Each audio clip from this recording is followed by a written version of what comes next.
My name is Eleanor Hartman, and this past fall I turned 68. Thanksgiving has always been the day I try to hold on to my late husband's traditions, the pies cooling on the back porch, the folding chairs borrowed from the neighbors, the quiet prayer before the meal. This year, though, I could already feel a storm beneath the smell of thyme and roasted turkey. I moved through my kitchen with practiced hands, wiping counters, adjusting the foil over the bird. The football game hummed low from the living room, but it didn't cover the sound of my son Mark's voice when he shouted from the doorway, "Mom, where's the carving knife?" His tone carried something clipped, impatient, like he had grown up in another house. Sienna, my daughter-in-law, swept in behind him, one arm cradling a casserole dish, the other balancing her phone on a small tripod. Vegan green bean casserole. My followers asked for the recipe. She announced brightly to no one in particular. She set the dish down with a flourish, making sure her camera had the angle. Lily, my 9-year-old granddaughter, slipped close to me, pressing against my hip whenever Sienna angled her phone in our direction. I rested my hand lightly on her shoulder, steadying her to steadying myself.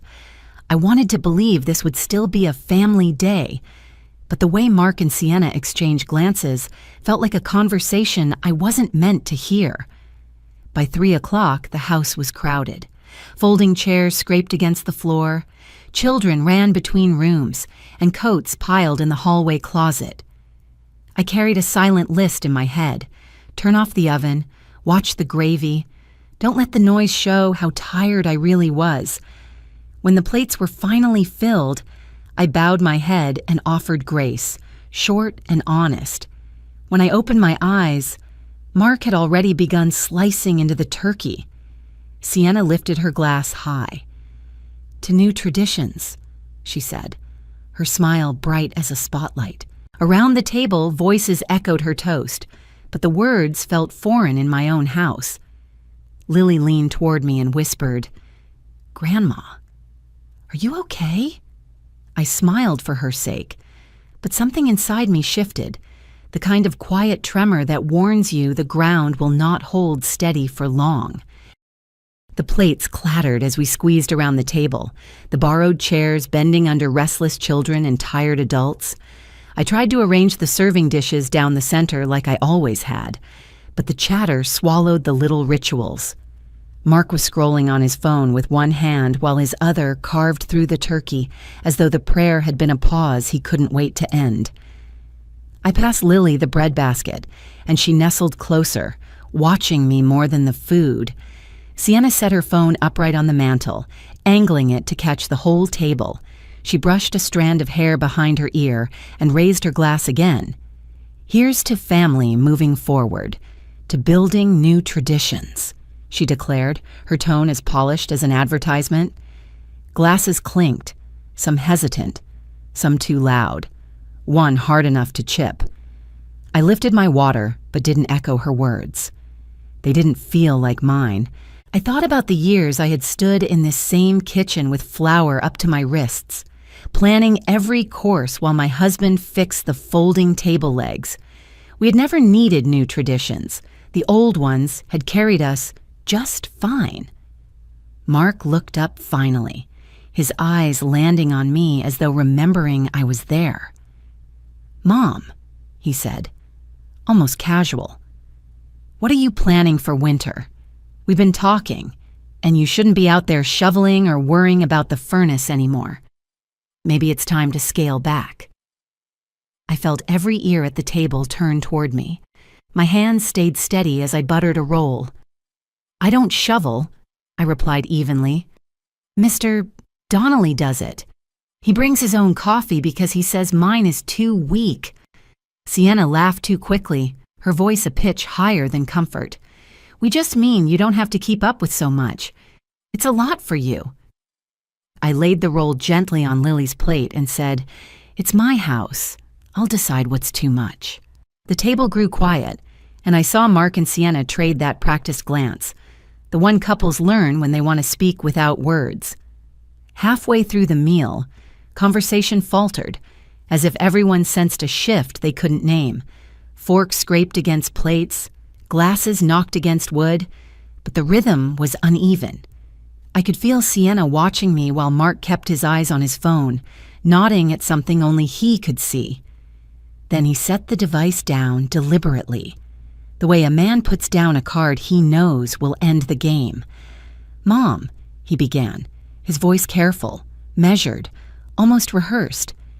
"You've been difficult lately. Everything turns into an argument. You forget things. And Sienna and I, we worry. You've become a burden." The words didn't crash over me like a wave.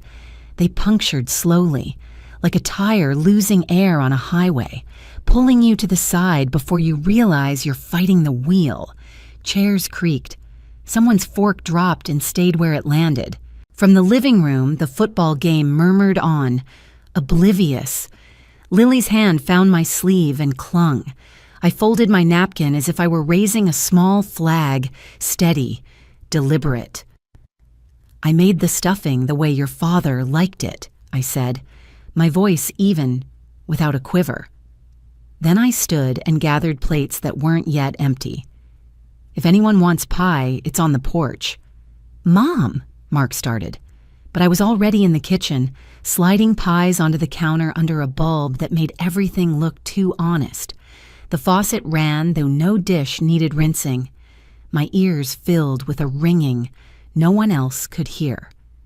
Sienna followed, lowering her voice as if she could soften what had already been carved into me.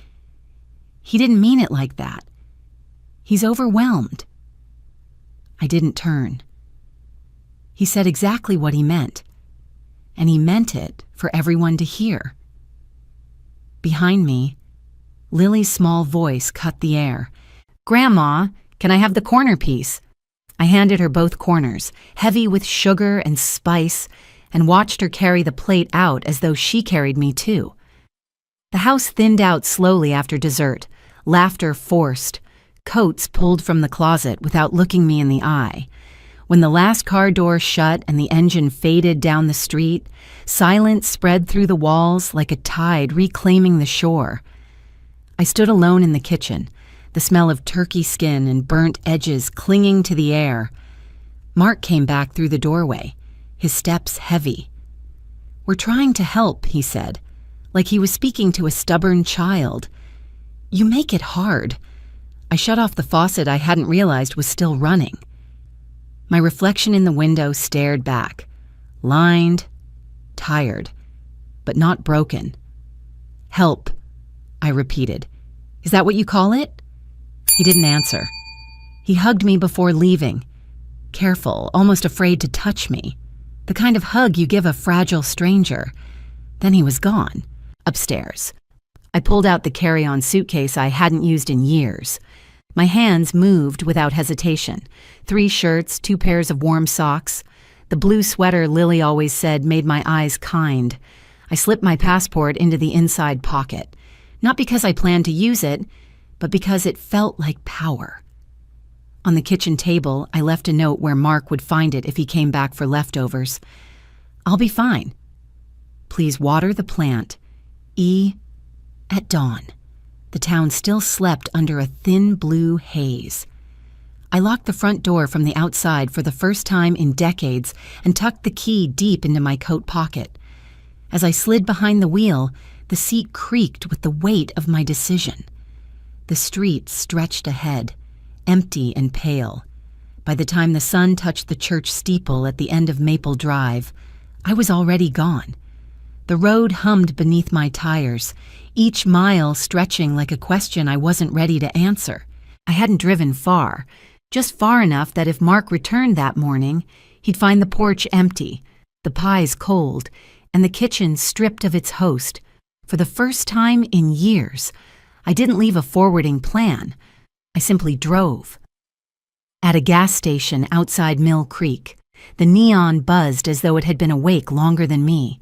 I parked, cut the engine, and sat gripping the wheel until my knuckles ached.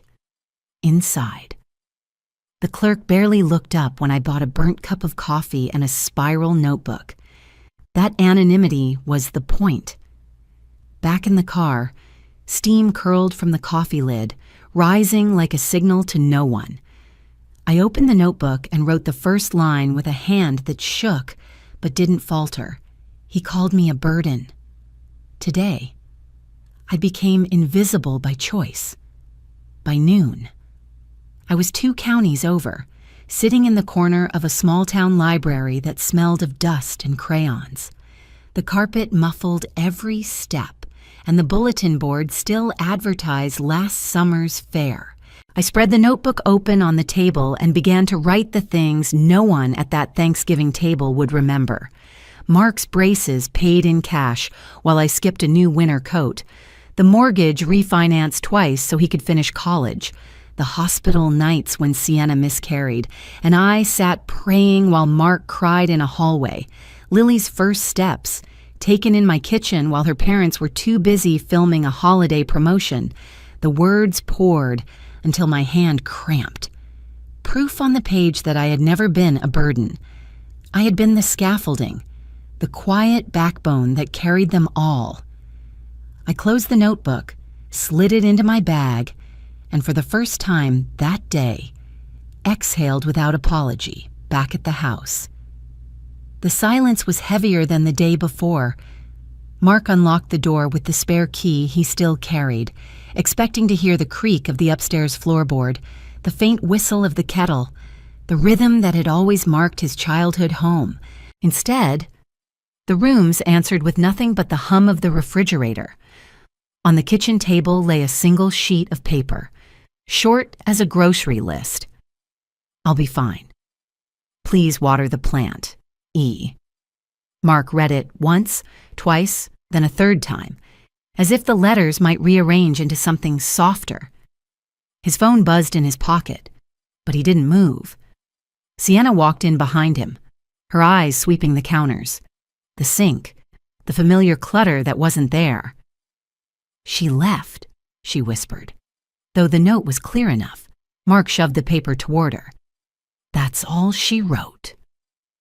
From the doorway, Lily appeared, her backpack still slung on one shoulder. "Is Grandma mad at us?" she asked, her voice small, trembling around the edges. Mark opened his mouth, but no sound came. Sienna knelt, trying to shape her face into something gentle. "No, sweetheart," she said softly. "She just needed a little break." But the girl's frown deepened. Even at 9, she knew when adults were lying. That evening, the tension cracked open. Mark paced the living room, phone in hand, dialing neighbors, leaving voicemails with a voice he barely recognized. Sienna tried to reason with him, but her words tangled with accusation. "You were the one who said she couldn't manage on her own," Mark snapped, "and you were the one who called her a burden." Sienna shot back. Their argument ricocheted off the walls, while Lily sat silent on the stairs, clutching her knees to her chest. She had lost the only steady voice at that table, and the house felt colder for it. The motel was the kind travelers forgot before they even left. A single-story row of rooms, curtains faded, a heater that rattled like it might quit any moment. I dropped my bag on the floral bedspread and sat at the edge, shoes still on, staring at the lamp's yellow glow. The silence was louder than any holiday gathering. I pulled the notebook from my bag and opened to a fresh page. The words came slower this time, weighted with years I had tried not to catalog.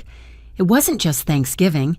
It had been last winter, when Mark forgot to invite me to Lily's school concert. "We didn't want you out in the cold," he said later, too casual, as if protecting me meant cutting me out. It had been spring, when Sienna told me I didn't need to worry about Lily's piano lessons anymore because Grandma gets confused with schedules. I had never missed a payment, not once. It had been summer, when Mark wandered through my living room as though he were already measuring where his own furniture would go. "You should think about downsizing," he'd said, glancing at the walls that still held photographs of my life. 1,000 small cuts. That's what it was. Each one disguised as kindness, wrapped in concern, delivered with a smile. But the result was the same. I was being erased in increments. My hand trembled as I wrote it down, but I kept going. I needed the evidence, even if only for myself. When the pen finally stilled, I closed the notebook and pressed it against my chest. The heater roared back to life, drowning out the ringing in my ears. For the first time, I whispered into the empty room, I was never the burden. I was the spine. And in that moment, I almost believed it. 2 days later, I turned the car back toward town, not because I missed them, and not because I had softened, but because silence without truth felt like surrender. If I disappeared without speaking my piece, they would carry on believing their version of me, a fragile woman too tired to hold her own life. I couldn't let that be the final word. The porch light glowed as I pulled into the driveway. Both cars were there, lined up like guards. I stepped inside to find them waiting in my living room, rehearsed expressions plastered across their faces. "Mom," Mark said quickly, crossing the room as though motion itself might erase the past.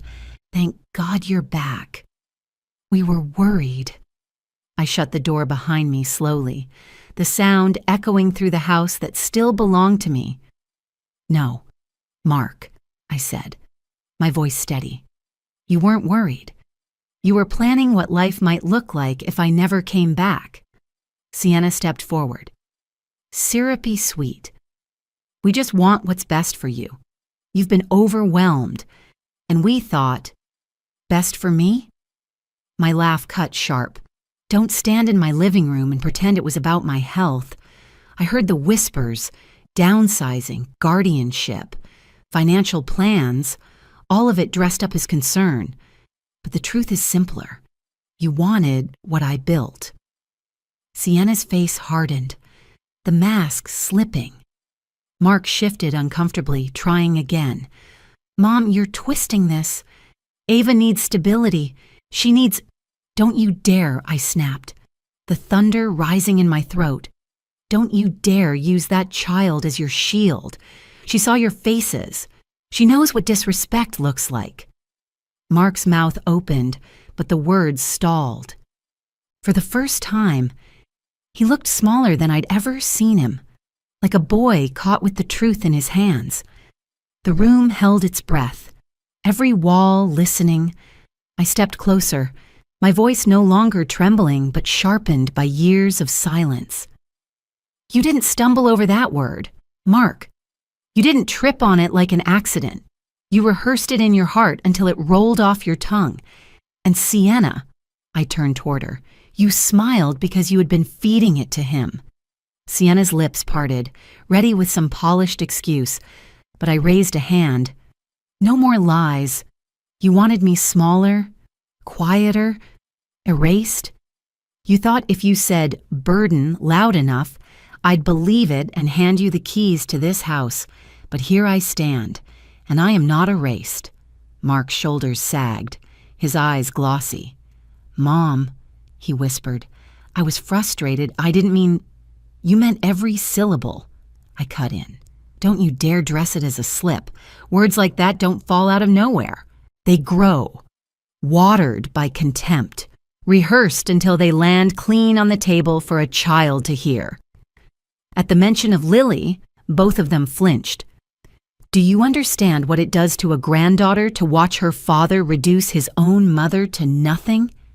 My voice cracked, but I didn't look away. That child is the only reason I bit my tongue as long as I did. But even she saw the truth. Mark covered his face with both hands. Sienna looked down at the rug, her jaw clenched. I drew in a steady breath, then released it like a verdict. "You wanted my absence. Now live with it. You don't get to call me a burden one night and beg for my blessing the next. Not anymore." Silence pressed heavy, but for once it belonged to them, not me.